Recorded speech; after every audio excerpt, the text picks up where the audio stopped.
Hello，很多朋友，Hello，朋友们，大家好，我是南瓜。大家还认识我吗？我认识了，谢谢大家。我现在瘦下来之后，感觉自己年轻了很多哈。我现在偶尔会涂个素颜霜，修个眉毛。在上海，大家都说我精致，我把照片拍下来发在我的家族群里，我大舅说我是狐狸精。然后我去年上完节目没挣到什么钱，但我真的见了很多世面，比如在活动上知道王一博是真的帅，刘亦菲是真的美，这些都是我听唐湘玉说的。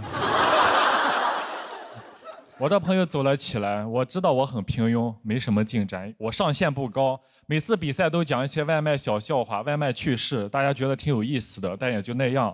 我没谈过恋爱，没有上过班。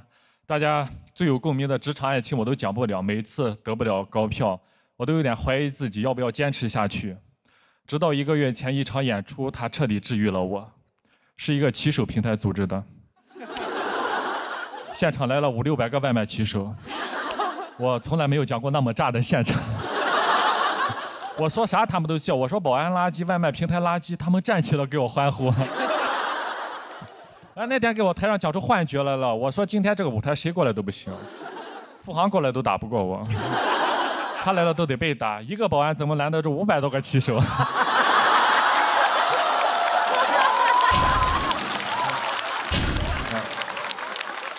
我真的羡慕有些朋友们，朋友们走了起来，红气养人，状态都不一样了。我只能靠我自己养了。我在家里我自己偷偷买了防晒霜。因为我送外卖，皮肤又粗糙又黑，我刚涂防晒，假白特别严重，我还修了眉毛，就很辣眼睛。朋友见了说：“你咋这样？你怎么变成这个样子？”在他们心中，我都是那种光头胖胖的那种鲁智深形象。说你不应该去倒拔垂杨柳，怎么研究起了半永久？我每次出去，他们都笑话我，那我就不出去了。我说这防晒霜不行，它只能防太阳光，它防不了朋友嘲笑的眼光。偷偷的在小某书搜了美容护肤，小某书也懵了，3年了，你终于知道我是干什么的了。给我推的3个月变美计划，100天提升颜值，重建自己，重塑自己，做自己的女娲。戒糖加修护半年，素颜已达 next level。我很激动，满满的干货，点进去全都是卖货的。但我相信，我就买了，因为我想恋爱，我想变美，我就在里面买了胶原蛋白、维 C、维 B、花青素、葡萄籽、益生菌、鱼油。我真的买了一大堆药，1天吃1把药，感觉吃药都吃饱了。每天在肚子里面炼丹，练的什么丹？练的30年从没谈过恋爱的孤单。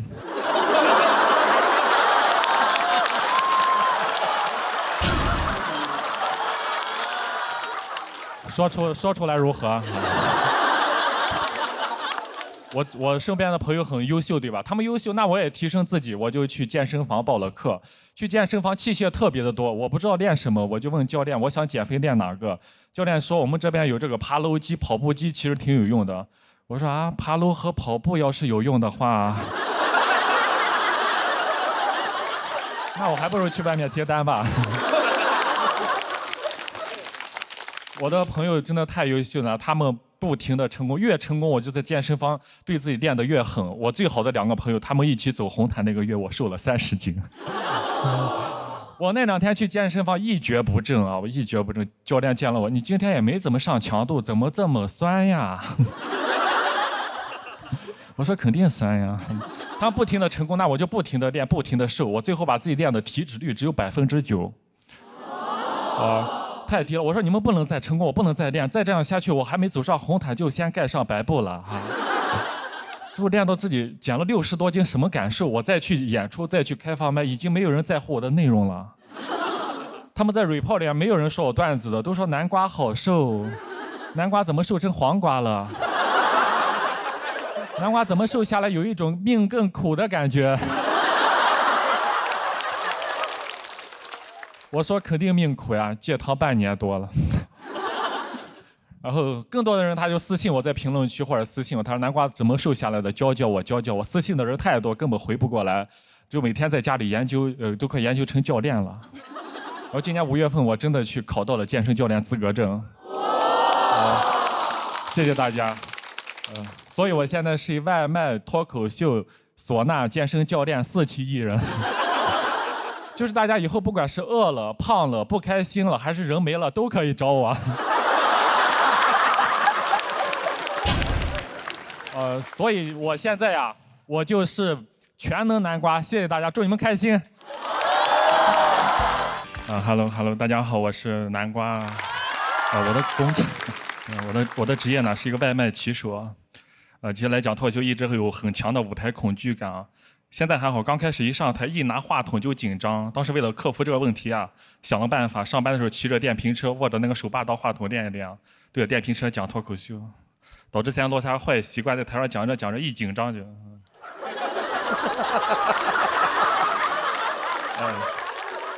我这个人从小不是很自信，从小学习不好，高中毕业就出来打工了。当时找的第一份工作是做保安啊，管吃管住还挺安逸的。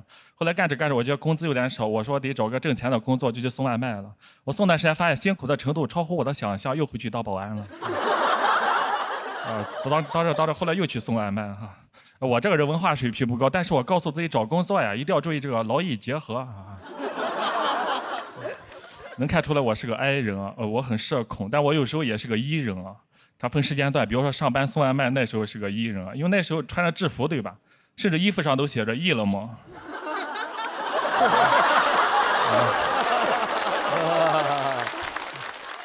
我的手机被标记了，被很多顾客标记成了快递外卖啊。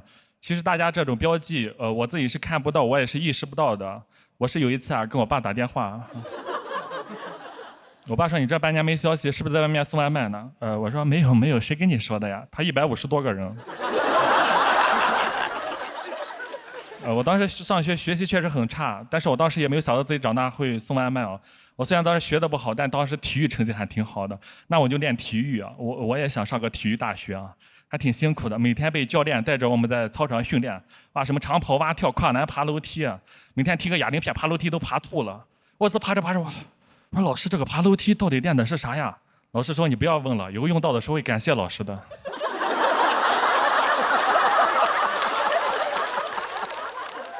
老师就是老师，看得比较长远。我现在送外卖上楼前，我说这题我做过，就是练过体育，现在送外卖就跑得快一点，对吧？但外卖这个行业也没有前2年那么好做了，因为做的人越来越多了，甚至有好多大学生现在出来也送外卖，跟人抢饭碗。这些大学生怎么说呢？当年高考已经被他们淘汰过一次了，怎么现在毕了业又来跟人竞争，追着人砍我？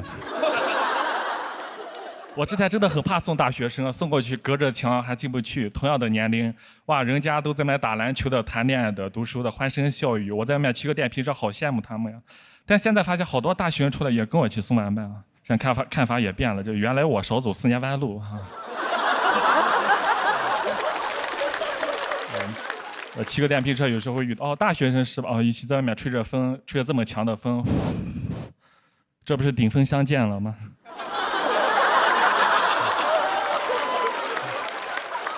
确实，虽然现在单子少，但其实高峰期还可，尤其像下午、晚上这种饭点，我这有经验的，我一趟能拿4、5个外卖的。但我知道大家都很着急，我每次看到手上这4、5个外卖，我就知道这个时候天上也有4、5双眼睛正在盯着我。我也知道大家花了钱，肯定希望这个外卖送快一点，对吧？给大家送上楼，我也愿意送上去的，毕竟我也练过，对吧？但现在在上海啊，还有很多老小区没有电梯，都是6层楼高的那种，基本上都是6楼在点，1号楼很少点的。6楼的顾客10个里面5个正在上厕所，3个在洗澡，还有2个腿脚不便。你就感觉6楼住的这些人住的都像赘婿啊，他们都不想娶，就想着能不能上门呀。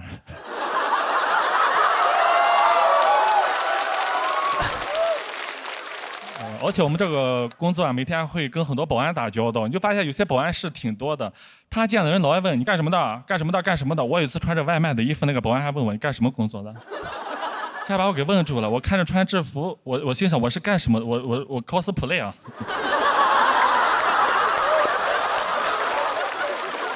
但有时候也会接一些学校的外卖，因为学校那些学生会很多人一起点，就很方便。但有些学校不让学生点外卖，有的学生想吃口外卖，想尽千方百计啊。我见过最离谱的一个学生给我备注：师傅，你送过来的时候不要穿衣服。他不要穿你外卖的衣服。到我们学校这边，他问的话，你就说你是我爸。我说这还挺有意思的，就赶紧抢到了。但他备注你必须要有信念感，不要被认出来了。我说这信念感，我天天 cosplay。但走过去在学校门口看到他那一眼，两眼对上的时候，我信念感就崩了，因为他长得实在太帅了，他眼睛又大，皮肤又白，就完全不像我生的人。我当时心想，跟谁能生出他？我当时都慌了。这个时候，他突然看着我，爸爸你来了。他当时那个信念感实在太强了，在饥饿的状况下能叫那么真诚，我都感觉心里有股暖流。我也是第一次被人叫爸爸，那种直击天灵的感觉都惊呆我了。别看我眼睛小，当时这种情况啊。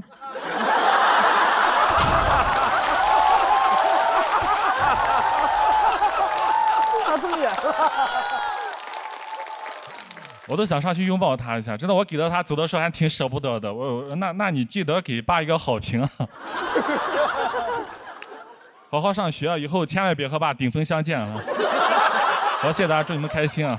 Hello， 大家好，我是南瓜。我的职业呢是个外卖骑手，我特别喜欢下了班来讲脱口秀喜欢这种在聚光灯下舞台上这种感觉特别的美妙然后今天也登上这么大的一个舞台，特别激动啊！前2天某团跟某乐某都找到我，跟我说南瓜，你到时候上节目的时候能不能穿我们品牌的衣服上呀？我真的很纠结，因为2家我都上过班啊。然后当时就问导演，我说导演，我到时候上节目的时候能不能穿蓝色的衣服，再戴个黄色头盔啊？那个到时候就说我是美了骑手。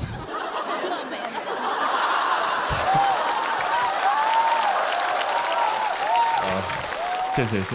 我是陕西人，我之前在西安那边送外卖，后来来上海了。因为我当时听说上海是全国外卖订单最多的城市到了之后发现骑手也是最多的，骑手比订单还要多。但我感觉我挺适合在上海送外卖，因为这边气候比较湿润潮湿我是干皮我确实在这边皮肤好了很多，年轻了好多我今年26岁了。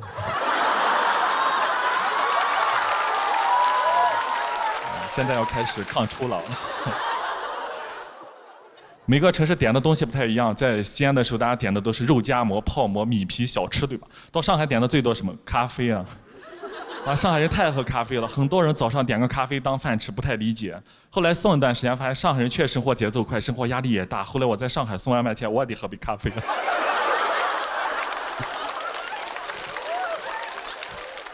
但确实刚到上海，就有的小区就特别难找，你找不到就要问。我有一次就问到一个阿姨，我说你好，阿姨，那个35栋楼在哪里啊？她说小伙子你是外地人吧？我们上海人不少栋，我们说弄的哟。然后她就走了。当时把我愣在原地，我都懵了。我现在知道什么是弄了，你也不告诉我怎么弄的。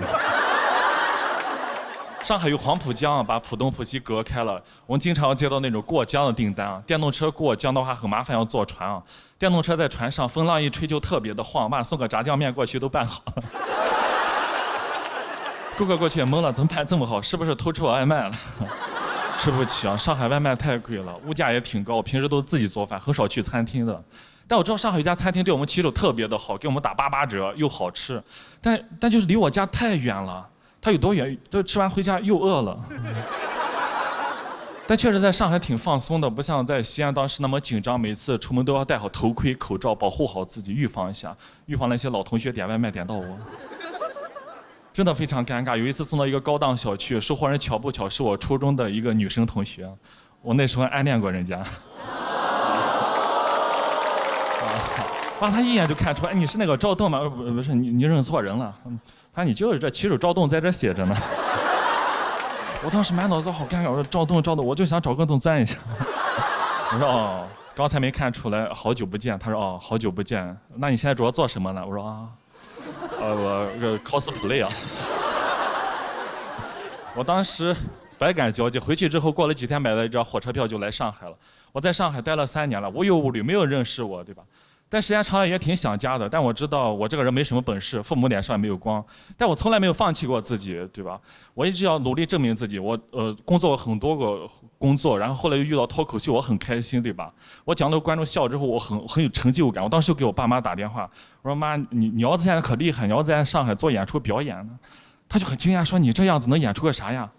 我说我们这还挺简单的，一个人一个麦克风就行了啊。我妈都笑了，说你这人没文化没学历还表演，是不是在外面做 rapper 呢？用你这话说的，但是我确实特别喜欢讲脱口秀，下了班来讲过很多场了。我甚至在上海送外卖都被顾客认出来过，这种感觉太好了。我有一次送到一个酒店，我说你好，这个外卖给你放在1楼架子上，麻烦你下来取一下吧。他说哎，你这个口音，你是不是那个讲脱口秀的南瓜呀？特别喜欢你。我说啊，对呀对呀，是我呀。他说那你送上来吧。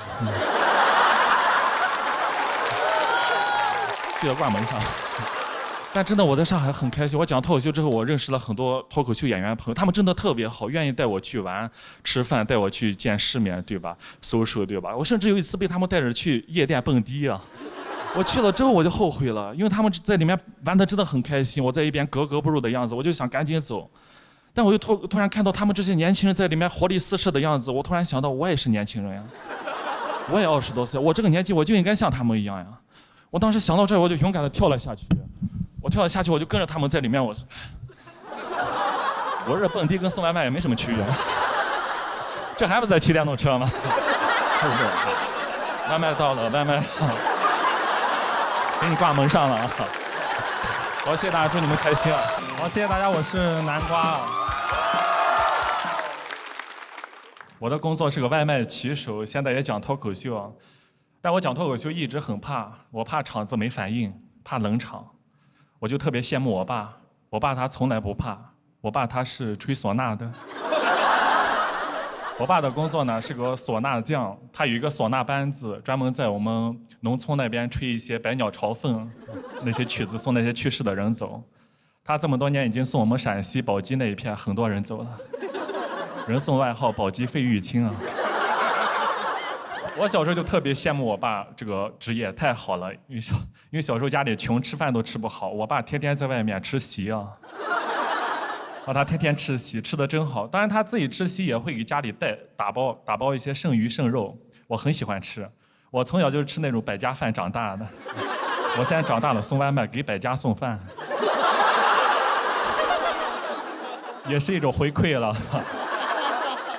我爸现在还在村里吹唢呐，我在外面讲脱口秀，也都算演艺行业。但有时候确实挺羡慕我爸的，就是我平时在剧场演出，底下观众坐的舒舒服服的，有的还翘着二郎腿，还有玩手机的。我爸表演的时候，底下都得跪着。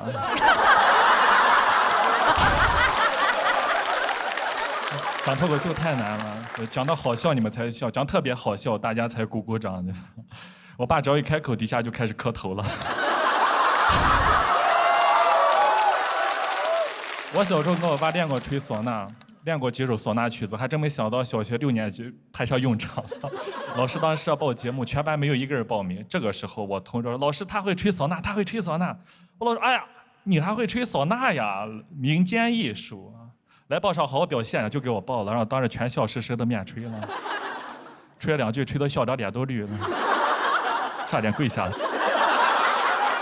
其实小时候活动还挺多的，做什么手工作业比赛，我喜欢去动手，我努力认真的去做，每次拿不到名次。后来发现那些其他同学都让父母帮忙做的，我说找父母，这不是作弊耍赖吗？那回去我也找我爸，我爸做的就太专业了，他做那白事上纸扎的房子太好看了。我当时随便拿的一个带到学校都是降维打击，我看着同学们羡慕的样子，我不要用你爸的业余挑战我爸的专业。我家里那种纸扎的东西还挺多的。我现在在上海送外卖，我经常会在路上遇到一些超跑豪车从我面前过去。说实话，我也不太羡慕，家里什么都有。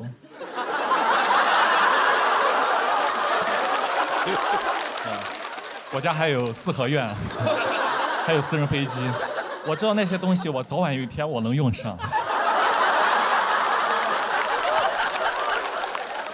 但确实啊，唢呐匠这个工作啊，一直他都没有社会地位。我爸一直被人瞧不起，我小时候也经常被一些同学嘲笑我。他们放了学见了我，你爸吹喇叭的，你爸吹喇叭，吹喇叭。我说吹喇叭怎么了？到时候还不送你爸走？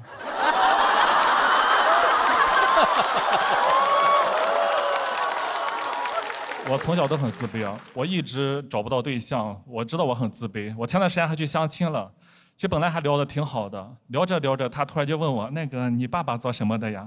我说我爸爸他玩音乐的。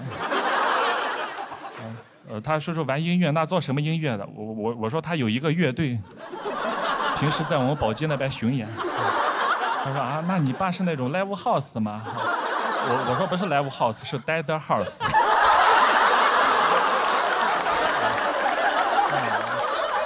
那你爸这个乐队水平怎么样？能不能去参加那个乐队的夏天呀？我说不太适合，他这个呀不太适合线上。平时接触的都是一些 underground 的。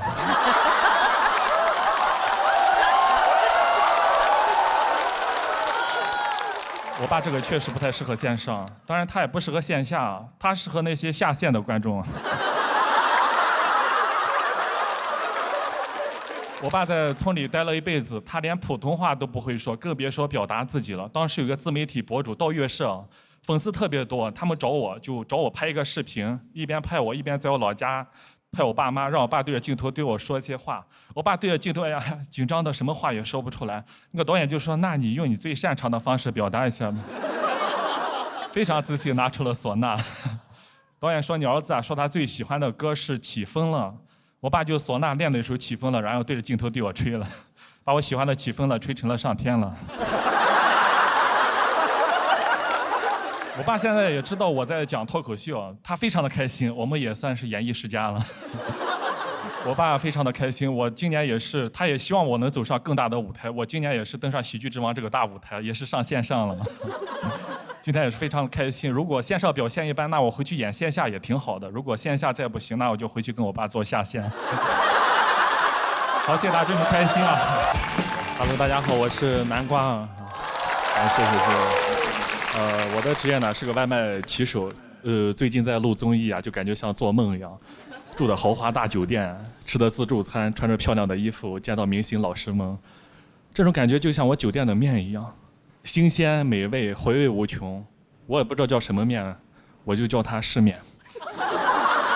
我前两天跟着节目组去了一趟香港，我是跟着他们去见周星驰老师的。我见了自己的偶像，跟他聊天，最后合了影，发了朋友圈。我说来见偶像了，我朋友圈都炸了。我朋友圈平时根本就没人理我，没有人点赞的。那天给我点了189个点赞。还有78个评论。我初中的时候，语文老师那时候老说我，你一天不好好学习，烂泥扶不上墙，你有肯定完蛋了。那天给我评论，你就是老师的骄傲呀！我真的很开心。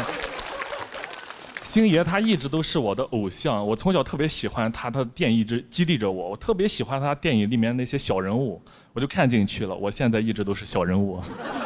今年5月份，导演给我打电话说：“恭喜南瓜，恭喜你成功入选这个《喜剧之王》这个综艺，而且偷偷告诉你，这个节目有周星驰参与。”我当时开心，我跳了起来。我见到真的见到他，那我见到他，星爷一定会喜欢我这种小人物的。那我今年要起飞了呀！但当时还有2单外卖没送，顾客还打电话过来催我。说实话，我当时已经开心的已经开始胡言乱语了。我说你的外卖我吃了。我们录制第1赛段是小组赛，我在庞博老师组，我们组队员很给力，拿了小组第1。当时公布呀，第1名就是去香港见周星驰。我当时大家都很开心，兴奋的呀。我当时晚上我兴奋到失眠。我白天送外卖的时候，满脑子都想着见星爷，见星爷，星爷喜欢我，他让我演男主角。那我以后该不会就是艺人了吧？这是不是我最后几天送外卖了？我那2天送外卖，我电瓶车都不敢乱停了。有一次电动车乱停，保安让我挪一下，就赶紧挪走了。不好意思，我们艺人最在的就是不能随意占用公共资源。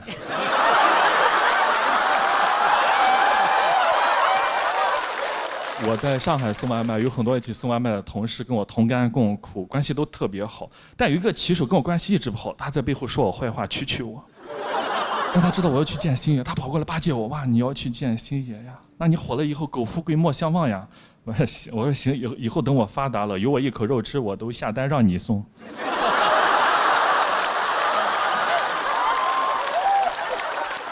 我要见星爷。我知道他一直在香港，他说的是粤语对吧？那我就练粤语，我有空就练，说2句的。我甚至送外卖都不说祝你生活愉快了，我说的是祝你好，祝你生活愉快。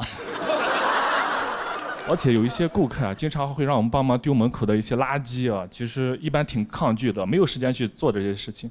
但你现在让我丢的话，我都会说没问题呀，我丢。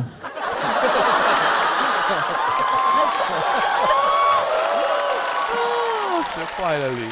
我知道他的偶像是李小诺，我甚至买了双节棍，我想给他表现一下，我练了，但双节棍特别的难，我练了一会，在我头上来好几下。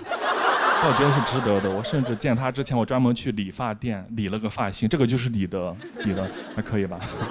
因为我之前都是理的光头，就是我自己有个推子，我自己给自己刮，就自己给自己刮的话，后面看不到镜子，刮起来就难刮一点，所以我以前就叫自己难刮。什么 program？当时坐在飞机上特别的激动，我要去见星爷了。然后导演组说你用那个手机记录一下这个信息，我当时特别激动的，但是我压抑，我拿手机哇，飞机上300多个人呀，哇，你们也都是去香港的吗？那你们去香港是干什么的呢？你们应该都不知道，我是去见周星驰的。我当时太假了，去了之后大家都很激动，都很开心，付航也去了，他开心的像个猴一样。他给星爷说：“星爷你好，我叫付航。”观众都说我是猴。星爷乐了，星爷特别喜欢他。这时候有个德云社的老师朱鹤松老师也去了，他就对着星爷打快板呀。德云社的基本功扎实的呀，这快板打的是真精彩，打的我这双节棍是拿不出来了，因为确实昨天机场安检被没收了。我说没事，到时候我嘴都颤抖，见到最后我说星爷你好，我很难刮哈。星爷说你还是说普通话吧。我说我是南瓜，我是个外卖小哥。他说你外卖小哥，我演过外卖小哥。我说我知道，你演的是那个《破坏之王》里面那个何晶莹，然后有自己喜欢的女生，通过自己的努力，然后打败了坏人，逆袭跟那个女生在一起了。我现在也是外卖小哥，我也有自己喜欢的女生啊，她现在也嫁给别人了。星爷笑了，给我鼓掌，他笑了，只给我鼓掌。我当时特别激动，我就知道他一定会喜欢我这种小人物的。我甚至结束的时候，我们一起合影，星爷还跟我说：“你挺有意思的，土豆。”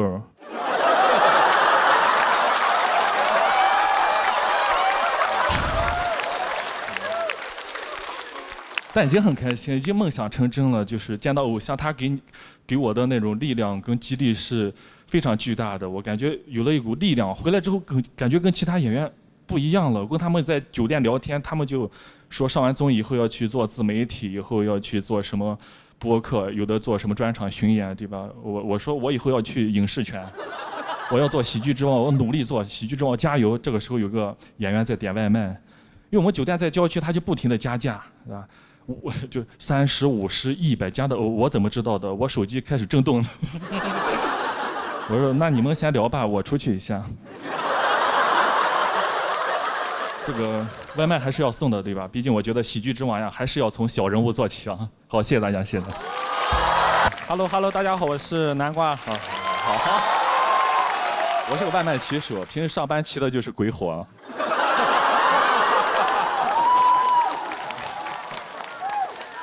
但是我这人又很自卑，我一直没有稳定工作。但是我现在比赛比到半决赛了，前2天有一个经纪公司的经纪人啊，那个公司还挺厉害的。他说南瓜你愿意签约吗？我说那你们有五险一金吗？他说有，也问其他人了，其他人都不愿意签约，他们觉得合同是一种束缚，说什么1年2年，但对于我来说是一种编制啊。那个人他问我你想签几年呀？我说你最多能签多少年呀？他说10年，我说10年太少了，我都想把自己梭哈出去。能不能签100年呀？用不完还可留给我娃。去世的时候把我娃拉到床边，爸这辈子没什么留给你啊，还有30年的合同。我最近一直都很开心，甚至送外卖有些小飘了。有一次出去送外卖被交警给拦住了，说我没有戴头盔，让我出示身份证。我说那个身份证还在我那个经纪人那一块呢。小姐嘛，别废话，来罚单上签个字。我说你要普通签还是要透签呀？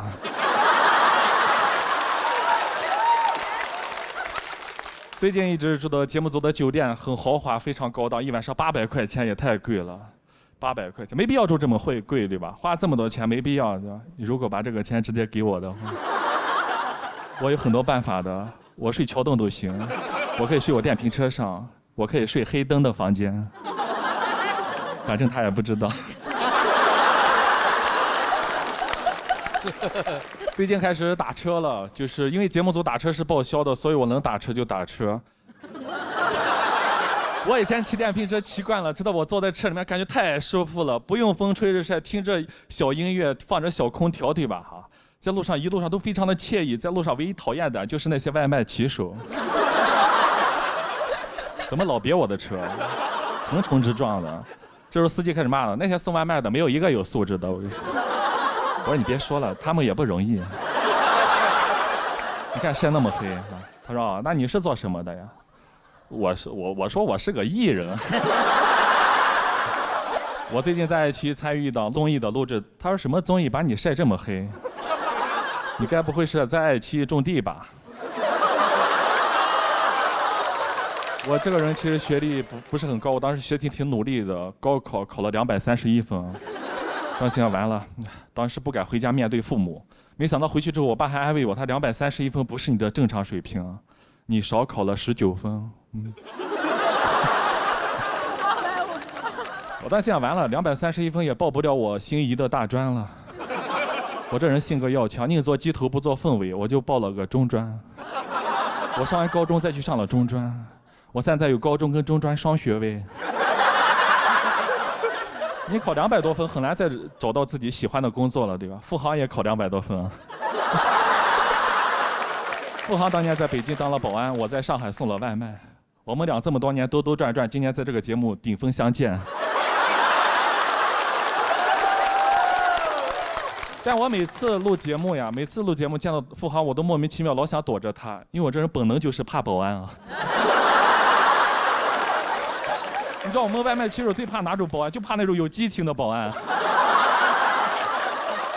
我们在这办决赛，他不用比赛，他守在总决赛的大门口迎接我们，我就怕他突然站起来，送外卖的不让进啊，送外卖的。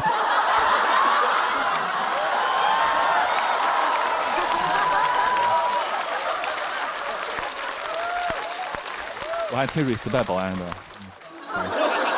也 respect 他。其实我们都挺不容易的，学历低。我也是有一次送外卖送到一个商场，看人讲脱口秀，我也来讲，但挺难的。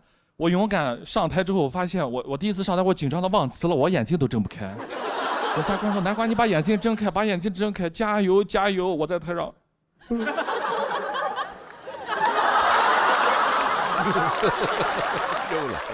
这是我写的第一个段子。我今天在节目上讲了，前5分钟一直闭着眼睛，最后1分钟把眼睛睁开了。那一刻我看见了大家，我4年磨一剑。但讲脱口秀挺难的，我讲了几场就发现自己特别不好笑，很尴尬，我就想放弃。这是个演员，他说：“南瓜，你再坚持一下，你有自己的天赋。”我说：“我能有啥天赋呀？”他说：“南瓜，你长得像那个网红调哥。”就那个小阿调，我都不知道哥哥是谁啊。他南瓜，你就听我的，你就上台，你给我的调。我说那要不试一下，实在没办法。大家好，我是南瓜调，大家都很好笑，我就模仿他，我在台上模仿，我自己无所谓，对吧？就是有老板看到我，他南瓜你很好笑，来我这演出给你200块钱。我说我怕你这商演给你演砸演不好，他没事，你上台调就完事了。我讲了5分钟，调了100多次。200块钱，那我得送外卖，我得爬多少楼梯，跑多少单呀？我愿意挣这个钱。我拿着200块钱啊，请朋友们吃饭，点了一桌子菜，他们吃着还吃不完。我说你们好好吃啊，这都是我一声一声调出来的。我嗓子都哑了，但没关系啊，因为我有京东念慈庵肉后堂，唤醒你的好声音啊！吃了肉后堂，为生活勇敢发声啊！确实。感谢念慈庵给我这个广告。我很感谢他，让我勇敢地站在这个台上，克服了舞台恐惧感，慢慢成为了一个真正的脱口秀演员。我写了自己关于送外卖的段子，慢慢抛去那个标签，最后站在了台上，站在这么大个舞台上的线上。我看着自己播出之后，我讲唢呐的段子，讲我送外卖的段子，我很开心，好多弹幕飘过，他好像那个调哥呀。但没关系，我已经很开心了。很开心了，因为已经录到最后面了。我希望到时候后面都播出之后，大家看到我记住我的名字叫南瓜，也希望大家有一天在路上看到那个 Giao 哥说他好像那个南瓜呀。好，谢谢大家，我是南瓜。好，谢谢。好，大家辛苦了。我是南瓜，大家还认识我吗？认识，确实。这半年减了60多斤，变化比较大啊。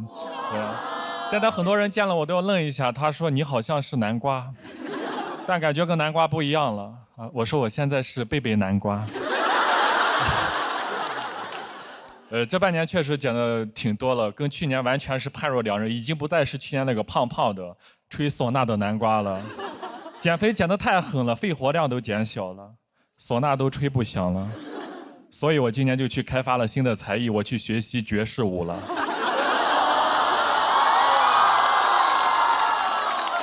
这就是魏武。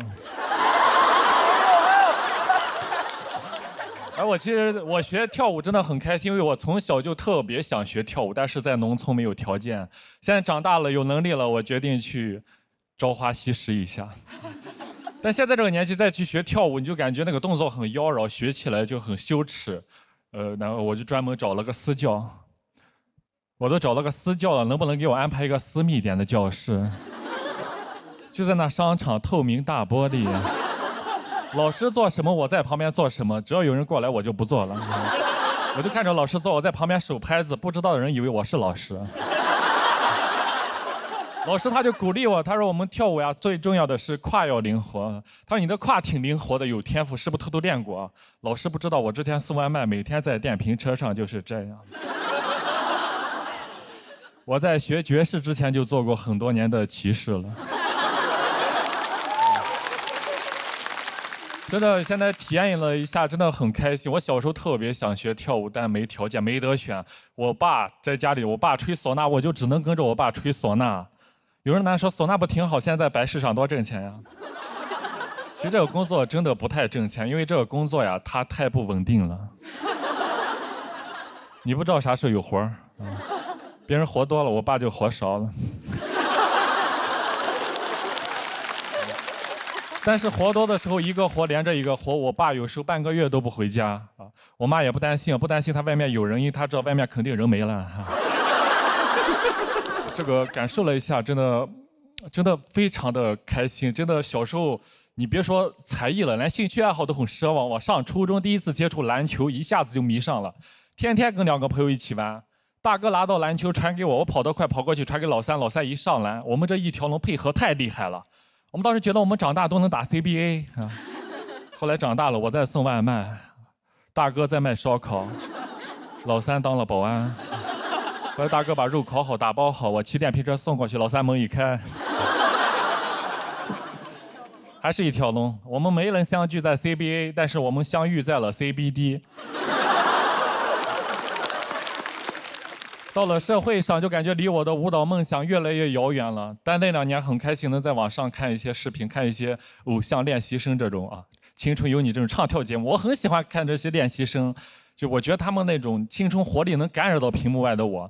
那时候有一首歌叫 Yes OK 啊，特别的火的，当时很多人都在跳。我在送外卖看周围没人的时候，我也会偷偷的慢慢追，慢慢追我的梦。我觉得那些练习生就是我梦想的一种寄托，看那个节目很有代入感，跟他们能共同的成长。我当时还给他们投票，甚至送外卖的时候帮他们拉票。你好，能给个好评吗？他说在哪里给？我说你有爱奇艺 VIP 吗？那时候靠着手上的外卖给喜欢的选手拉了不少的票，也是发动了真正的饭圈。那时候那个精神状态跟周围那些同事很不一样。哦，热奈他们出道那天，这非常开心。我坐电动车上，我说啊，终于成团了，成团了。旁边骑手，成团几个人呀？我说9个人，他9个人，那你送得过来吗？他们不理解我，他们觉得我是个异类，他们甚至还嘲讽我。他说你天天看那玩意有啥意义吗？有啥意义吗？你也去报名，你也去青春有你也去报名参加。我说算了吧，咱别斗了，我能去爱奇艺，我去爱奇艺搞笑吗？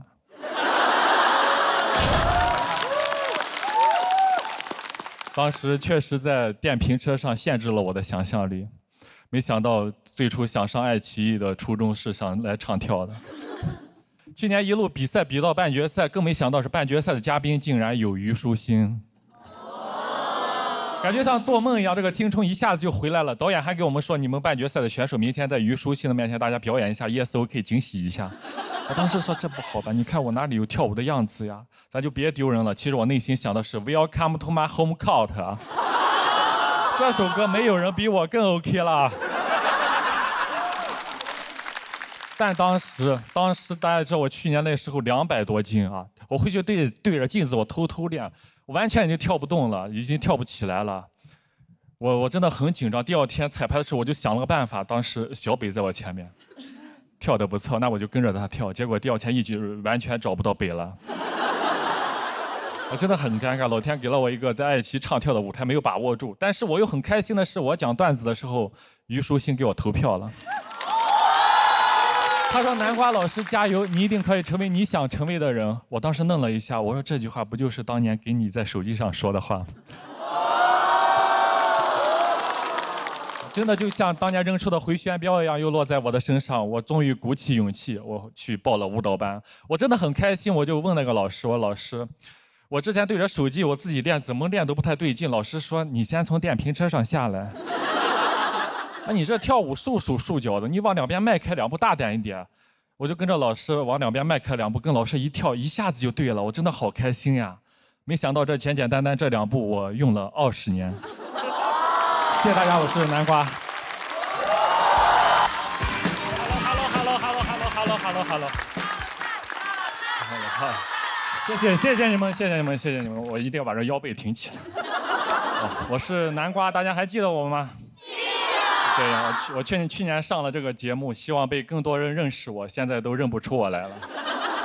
我这半年减肥减了60多斤啊，减掉体重的1/3啊，变化比较大。你们时间长没见，觉得很惊讶，对吧？对。然后那种天天跟我在一起，在我身边的朋友，他不觉得我有什么变化，就像我的好朋友黑灯。他对我的声音很熟悉，我也很奇怪，我这瘦了60多斤了，我这陕北口音是没有一点变化。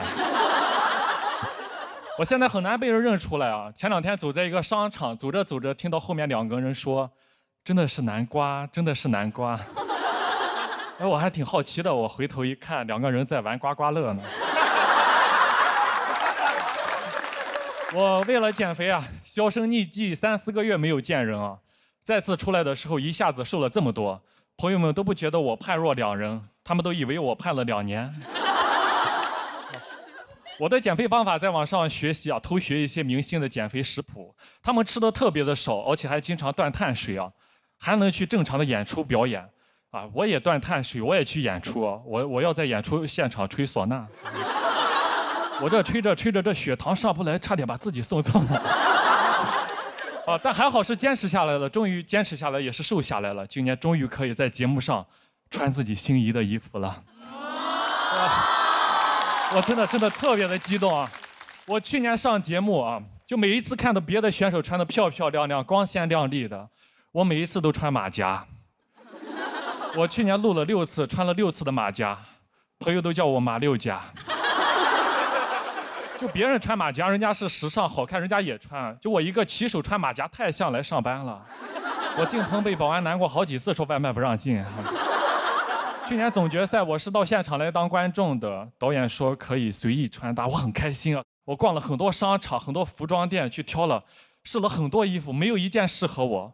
我当时我就让导购推荐一下，导购说：“先生，你就适合那种运动户外、宽松带拉链的那种。”我说：“你想说马甲吗？”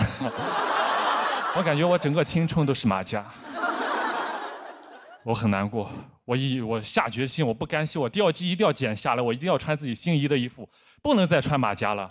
但我发现，我不管我多么努力，直到今天，我始终摆脱不了马甲的命运，因为我有马甲线了。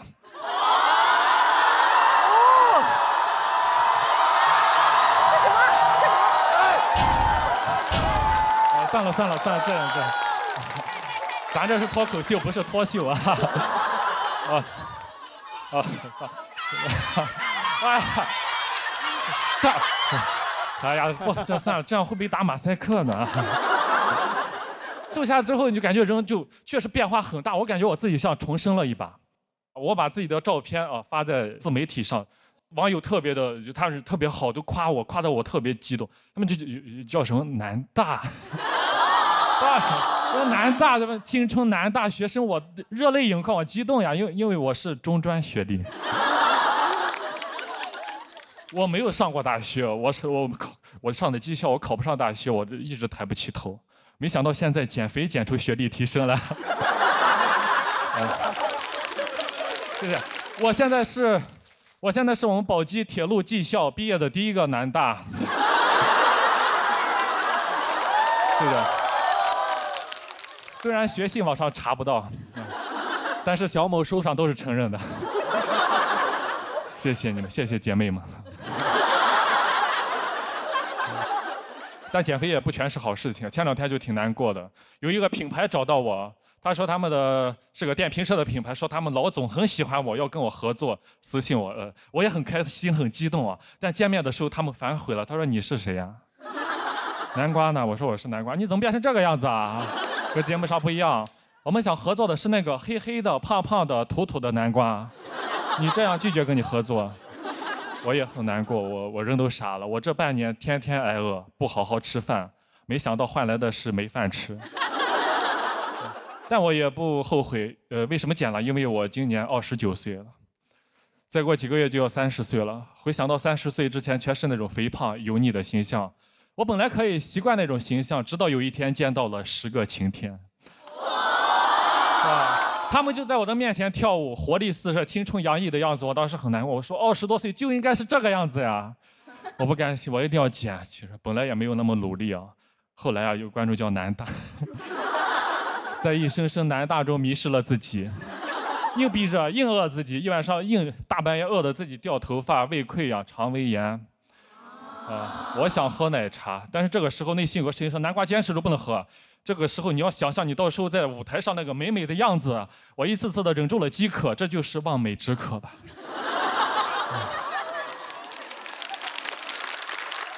我朋友说，你也没必要这么忍着，你可以喝统一冲服无糖茶，